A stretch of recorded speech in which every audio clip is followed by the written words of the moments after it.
Recording in progress. Assalamualaikum warahmatullahi wabarakatuh. Kali ini saya akan menjelaskan mengenai pembahasan tugas proyek 3 statistika yang kedua, yaitu mengenai statistika non-parameter. Untuk yang pertama, yaitu dalam instalasi pengolahan limbah, bakteri merupakan komponen yang paling penting dari ekosistem mikrobiologis. Ahli pengolahan air menetapkan bahwa presentasi bakteri yang aktif dalam contoh limbah dari PNA mengikuti distribusi tertentu dengan median 40%. Jika median melebihi 40%, maka harus dilakukan perbaikan proses pengolahan limbah. Untuk data presentasi bakteri aktif dalam 10 sampel limbah yaitu sebagai berikut. Kemudian, apakah terdapat cukup bukti yang menunjukkan bahwa median dari presentasi bakteri aktif dalam sampel limbah itu lebih kecil dari 40%? Jadi dengan menggunakan alfa 0,05. Jadi di sini kita menggunakan sign test dengan hipotesis H0 itu sama dengan 40 dan H1 besar dari 40. Dan untuk jika p-value-nya itu besar dari alfa, maka keputusan kita adalah gagal tolak kanal. Dengan jumlah sampel yang melebihi 40, yaitu sebanyak 7 dari 10 sampel, maka N itu sama dengan 10, S itu sama dengan 7, dengan P atau probabilitas itu adalah 0,5.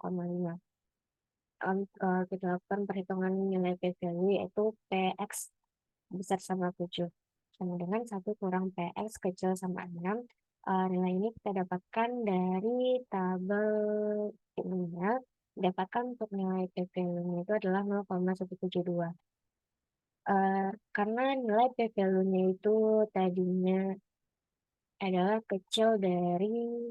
adalah besar dari alfa, maka keputusan kita adalah gagal tolak kanal.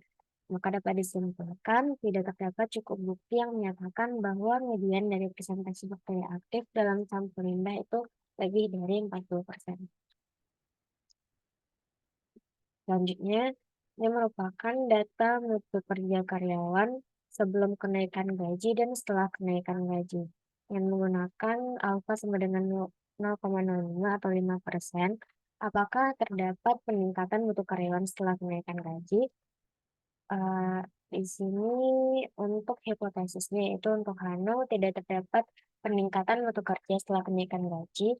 H1 terdapat peningkatan mutu kerja setelah kenaikan gaji dengan alfa 0,05. Untuk nilai dari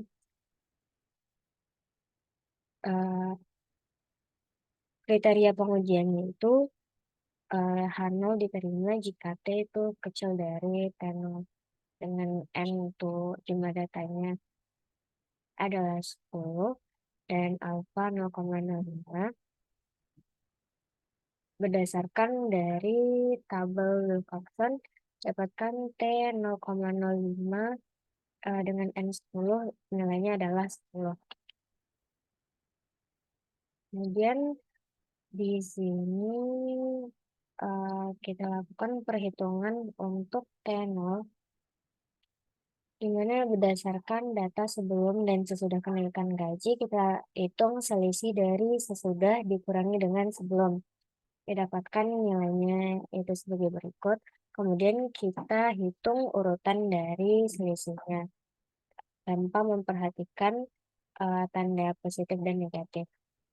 Kemudian berdasarkan urutan ini kita melakukan perankingan di sini untuk nilai selisih yang sama.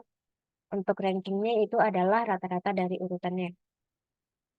Contohnya itu pada pegawai kedua, ke-6, dan ke-7 dengan nilai selisihnya itu sama, maka urutan nilai rankingnya itu adalah rata-rata dari urutannya.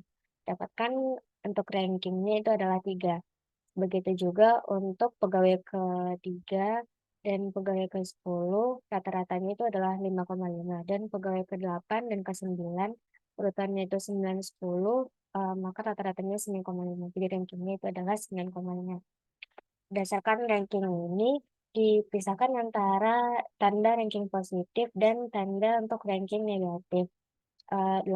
Kemudian dilakukan penjumlahan dari masing-masing tandanya. dan diambil dengan nilai yang, terkecil. Itu nilai terkecil di sini 11,5 dengan tandanya itu negatif. Jadi untuk nilai T0 itu adalah 11,5. Dengan, perhitungan T tadi di sini itu adalah 10, jadi nilai T itu kecil dari T0. Maka keputusan kita adalah kegagalan panen. Jadi dapat disimpulkan tidak terdapat cukup bukti bahwa ada peningkatan mutu karyawan setelah gaji naik. Untuk selanjutnya, di sini dilakukan pengukuran laju pembakaran bahan bakar dari 3 sistem peluru kendali. Untuk sistem pertama, kedua, dan ketiga hasilnya itu sebagai berikut. Dilakukan uji hipotesis dengan alfa 5%, apakah laju pembakaran itu sama untuk ketiga sistem tersebut. Untuk Hana itu Mi 1 sama dengan Mi 2 sama dengan Mi 3. Untuk H1, Mi 1 tidak sama dengan Mi 2 tidak sama dengan Mi 3. Dan alfa adalah 0,05. Untuk keputusan itu tolak Hana jika H itu besar dari 5,991.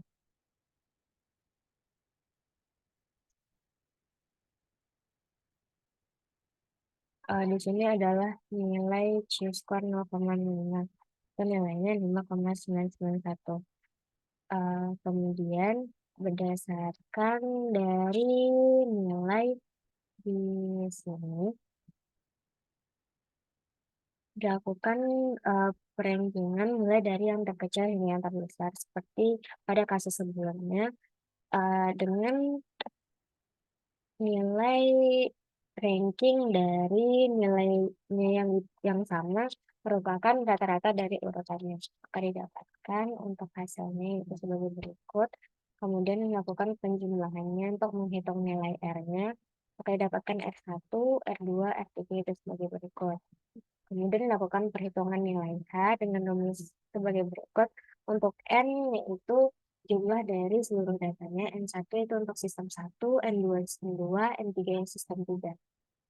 Tadi dapatkan untuk nilai H adalah 1,66. Karena nilai H di sini itu besar dari 5,991, maka keputusan kita adalah kegagalan nol. Jadi tidak terdapat cukup bukti bahwa laju pembakaran untuk ketiga sistem tersebut sama. Mungkin sekian yang dapat saya sampaikan. Apabila ada kesalahan, mohon maaf. Assalamualaikum warahmatullahi wabarakatuh.